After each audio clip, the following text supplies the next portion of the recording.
ಇವಾಗ ಗರಿಗರಿಯಾದ ಅವಲಕ್ಕಿ ಮಾಡುವ ವಿಧಾನ.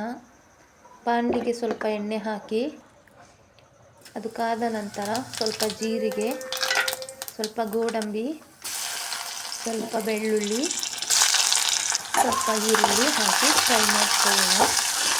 ಇದು ಸ್ವಲ್ಪ ಚೆನ್ನಾಗಿ ಫ್ರೈ ಆಗುವ ತನಕ ಮಾಡಿ.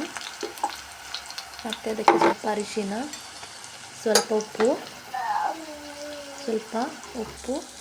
ಮತ್ತು ತುರಿದಂಥ ಕೊಬ್ಬರಿ ತುರಿ. ಕಾಯಿ ತುರಿಗಿಂತ ಕೊಬ್ಬರಿ ತುರಿ ಹಾಕಿದರೆ ಟೇಸ್ಟ್ ಬರ್ತದೆ ಚೆನ್ನಾಗಿ. ಅದಕ್ಕೆ ಪೇಪರ್ ಅವಲಕ್ಕಿ ಆ್ಯಡ್ ಮಾಡ್ತಾಯಿದ್ದೀನಿ.